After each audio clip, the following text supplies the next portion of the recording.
Hello, everyone. Welcome to week 5 of STAT 428. This week, we are going to start talking about a new topic, which is Monte Carlo inference.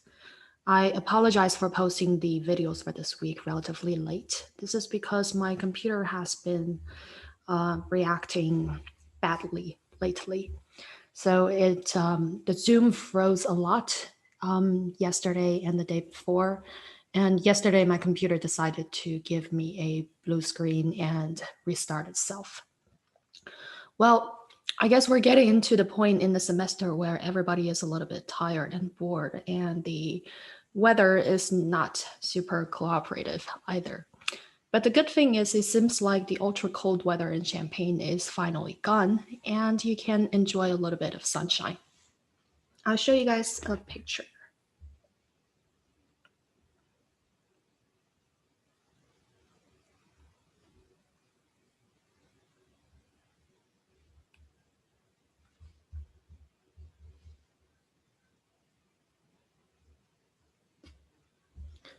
So here's a picture of my cats who are finding the perfect spot to enjoy the sunshine. I think cats have the tendency to gravitate to really warm and sunny places.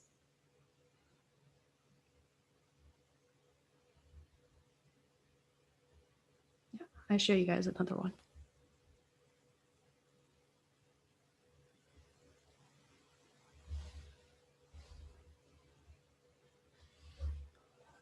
Yeah, here's another one. Here's my black cat who's called Puffy, and he is sleeping in the sunshine and using the plant pot as his pillow. All right, so let's go back to Monte Carlo inference.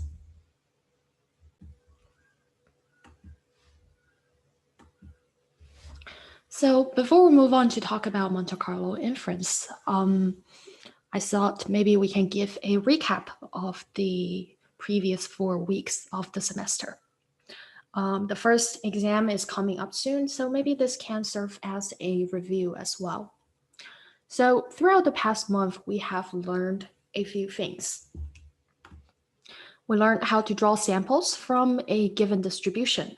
If we know the PDF or the CDF, then we can apply inverse CDF or rejection sampling to draw samples. We learned how to draw samples using the transformation method. So if we know that x is equal in distribution to a function of y or y's, then we can draw y first and then transform the y's to get our x draws. And then we learned Monte Carlo integration, which is a set of methods for estimating an integral through sample mean of random draws. So we learned simple Monte Carlo methods, importance sampling Monte Carlo estimation, and stratified sampling estimation. So it's about time when you'll start to wonder, we have learned all these things about random variable generation and Monte Carlo integration, but why do we want to do all of these? Hopefully, this week's lectures on Monte Carlo inference can partially answer this question for you. I say partially because this is one place where these techniques are very useful.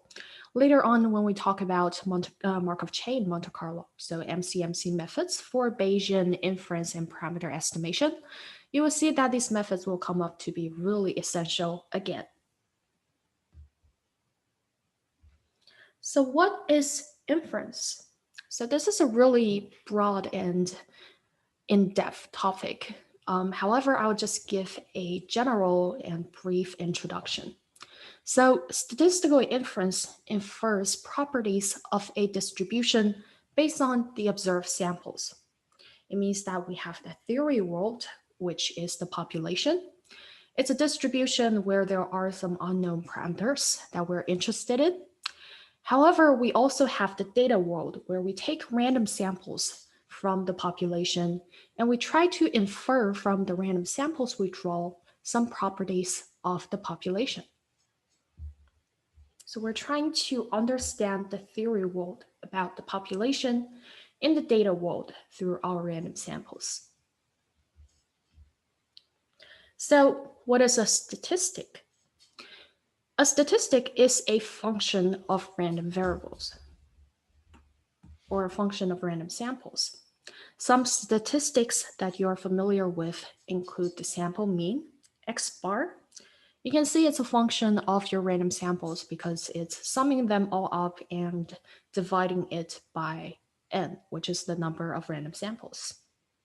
There's also the sample variance S. Some other statistics that you are familiar with include order statistics. So out of all the random samples you draw, who's the minimum and who's the maximum? And also the range, which is the maximum minus the minimum. And you can also have estimators who are also statistics.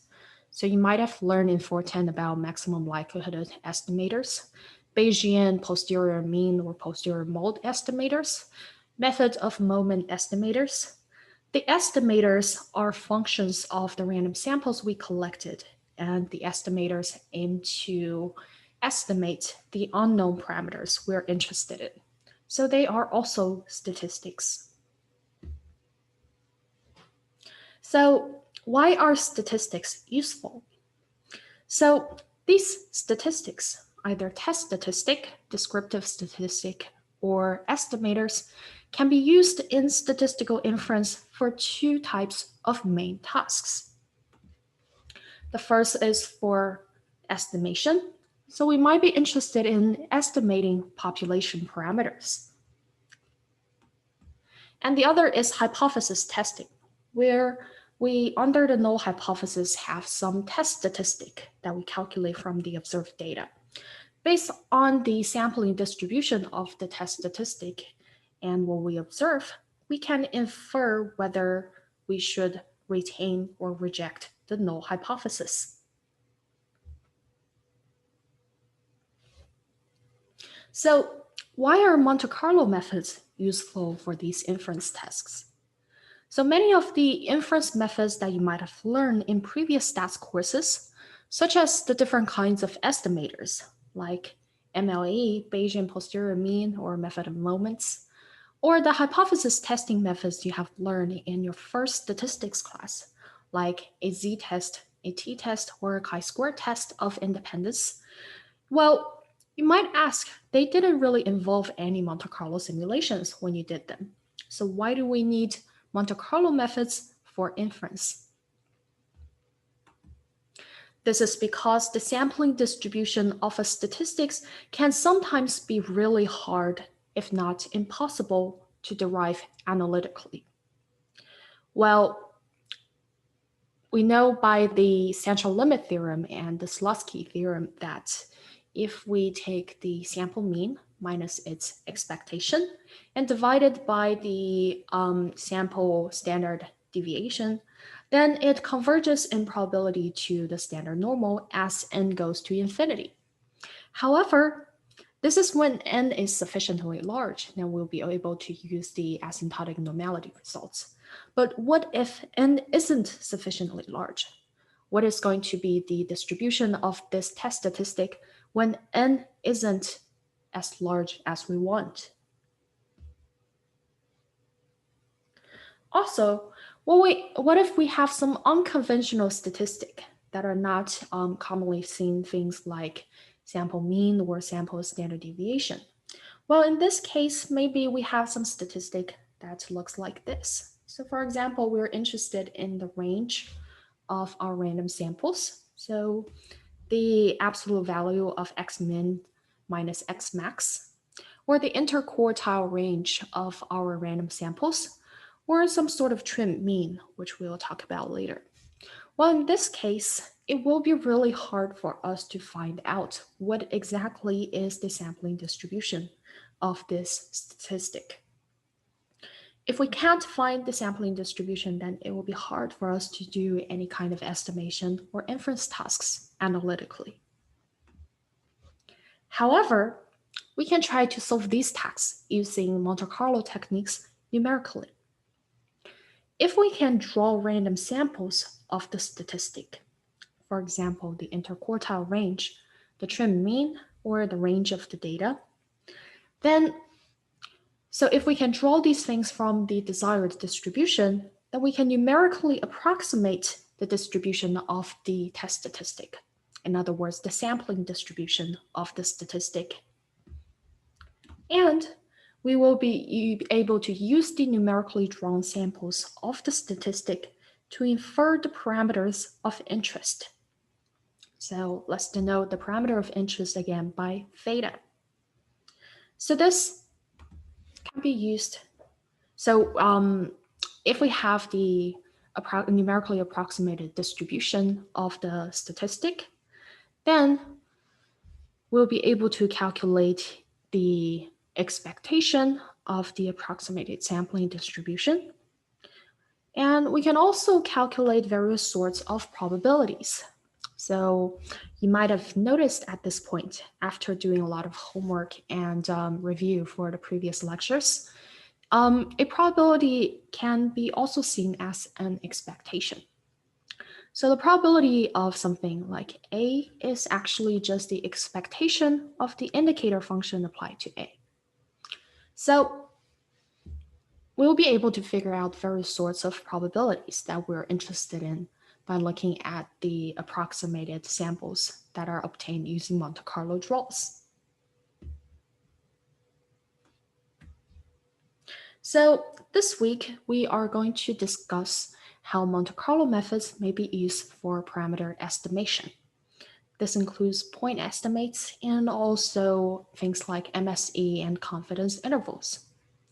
In next week's lecture, we will continue talking about Monte Carlo inference and talk about how Monte Carlo techniques can be used for hypothesis testing. So this will include how we can do type 1 error control and power analysis.